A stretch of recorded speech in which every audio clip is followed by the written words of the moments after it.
The door to my lake cabin office flew open so violently that the wooden frame rattled, and before I could even look up from my desk, a sharp gust of cold air swept in with her. Karen, our neighborhood's self-proclaimed queen, stormed inside, eyes narrowed, chin lifted, clutching a crumpled stack of HOA violation notices like they were royal decrees. Her heels struck the hardwood floor with quick, angry taps as she launched into a tirade about unauthorized use of community property and non-compliance with visual standards. I didn't say a word. I just leaned back in my chair, watching her pace like a general preparing for war. Then, mid-sentence, she froze. Her eyes darted to the man sitting silently in the leather chair opposite my desk, his presence so calm and unshakable it seemed to fill the entire room. The color drained from her face. Her voice cracked as she tried to speak, but the words died in her throat. The silence stretched thick and heavy between us. I could almost see the exact second she realized who he was, and why her little power game was about to blow up in her face. 2 months before that icy afternoon, life at the lake felt like a dream I'd finally earned. After years of grinding in the city, I'd bought a cozy log cabin with a small office overlooking the water, a place where the mornings smelled of pine and coffee, and the only sound was the gentle slap of waves against the dock. It was perfect, until Karen noticed me. She was the kind of HOA president who believed the neighborhood was her personal kingdom, complete with rules she could bend or create on a whim. The first week, she welcomed me with a laminated copy of the community bylaws, highlighted in neon yellow. By the second week, she was knocking on my door to point out that my canoe wasn't aesthetically aligned with the shoreline. And by the third, she'd sent me my first violation letter for leaving the cabin lights on past 10 p.m., claiming it disturbed the natural ambiance of the lake. Neighbors whispered about her, but most kept their heads down.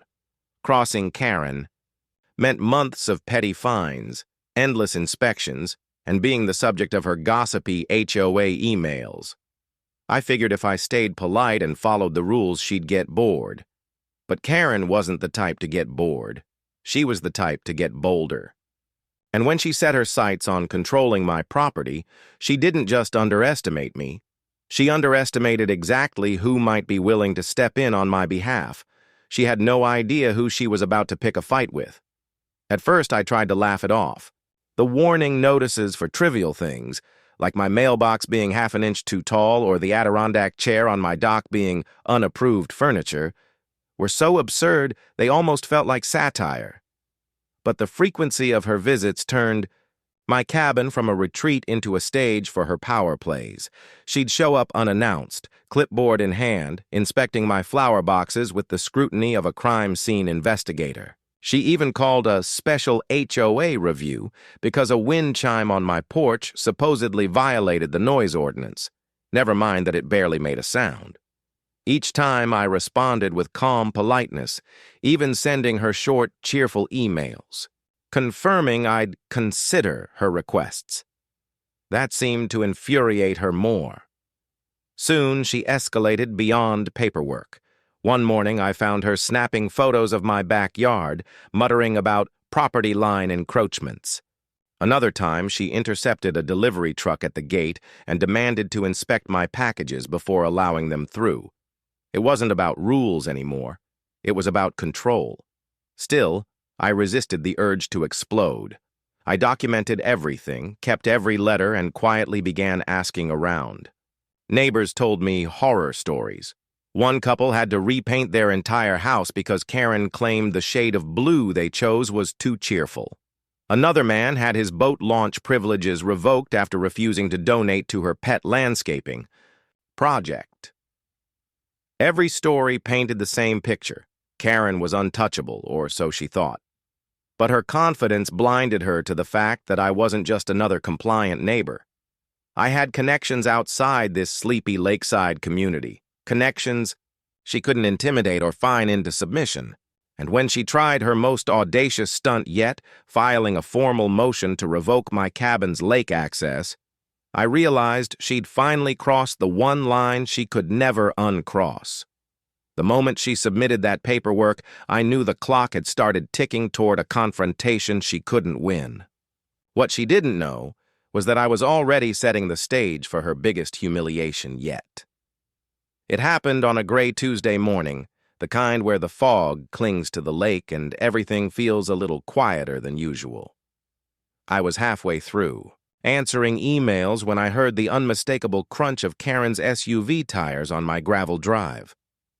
She didn't bother knocking, just strutted straight onto my porch like she owned it, waving a thick envelope in the air. Inside was a formal notice from the HOA declaring that my cabin's lake access privileges were being temporarily suspended pending compliance review. The alleged violations were laughable: unauthorized dock usage, improper shoreline, maintenance, and my personal favorite, failure to contribute to communal beautification fund. The kicker? She'd already scheduled a mandatory special hearing with the HOA board for the following week, where she intended to recommend permanent revocation. In other words, she wanted to cut me off from the very reason I bought the cabin in the first place. I didn't shout. I didn't even argue. I thanked her, closed the door, and picked up the phone. My first call was to an old friend from my city days, someone who'd done legal work for a state charity organization. We caught up briefly, and when I explained the situation, he chuckled and said, "I think I know just the person who'd love to hear about this kind of nonsense." 2 hours later, I got a text confirming that a guest would be visiting my cabin later in the week to discuss the matter in person. No name, no details, just a time and date. I assumed it might be a lawyer or a local official. What I didn't realize was that the man walking through my door on that fateful day would be someone whose presence could silence a room and stop Karen in her tracks before she even had a chance to breathe her next threat.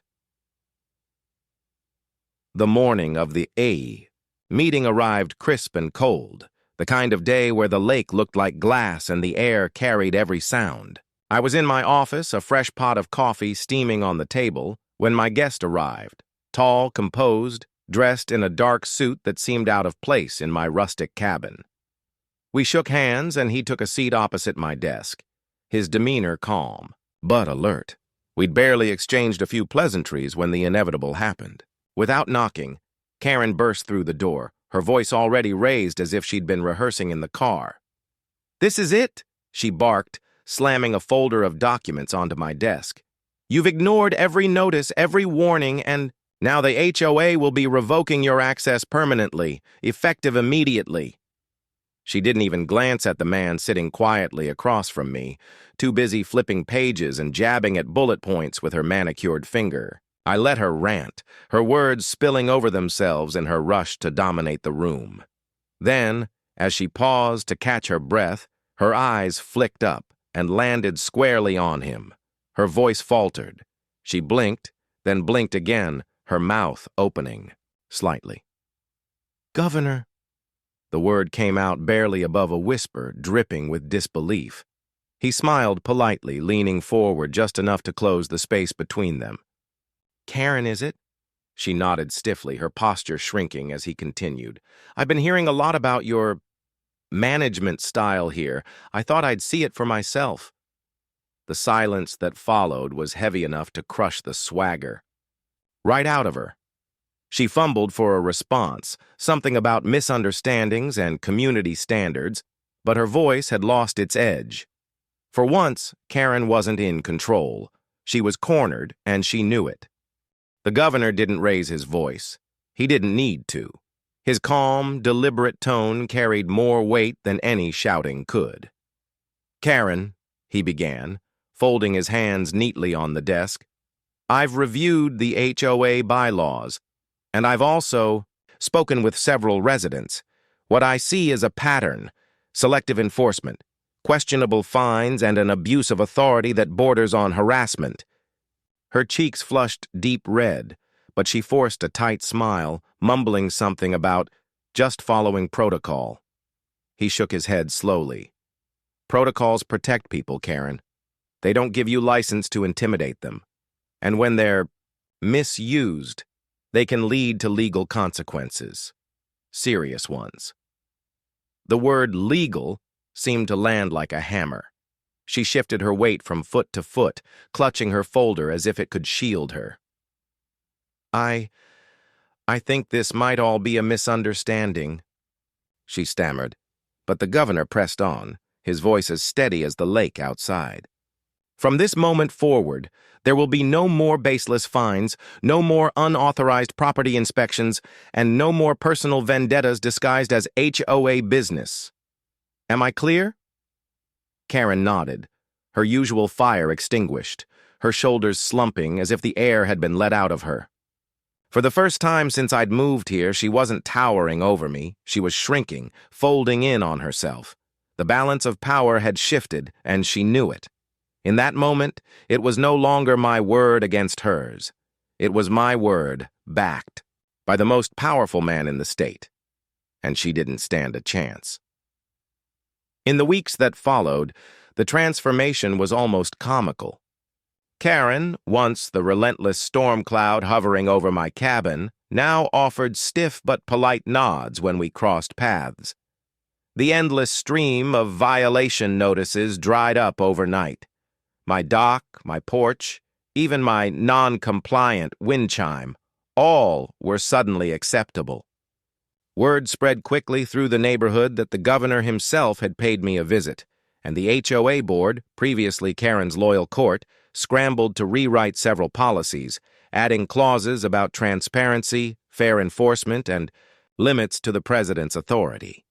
Neighbors who had kept their heads down for years began to speak up, sharing their own stories and pushing back against her more absurd rules. Life at the lake finally felt like the peaceful retreat I'd dreamed of. Still, I couldn't help but notice the way Karen's eyes lingered on me when she thought I wasn't looking, like a predator forced to retreat but still watching for a moment of weakness. Bullies rarely disappear. They just wait for a new angle. But I'd learned something important. Power only works when people are too afraid to challenge it. The day you stand your ground, the game changes. And as I sat on my dock one golden evening, watching the sun sink behind the pines, I had a feeling this wouldn't be the last time Karen tried to reclaim her throne. But next time, I'd be ready, and so would the rest of the neighborhood. If you enjoyed watching Karen finally get a taste of her own medicine, make sure you hit that like button so more people can see it. Drop a comment below telling me the worst thing an HOA or neighborhood bully has ever done to you. I read every single one, and your stories might even inspire the next video. And if you haven't already, subscribe and turn on notifications. Because trust me, Karen's not done yet, and you won't want to miss what she tries next.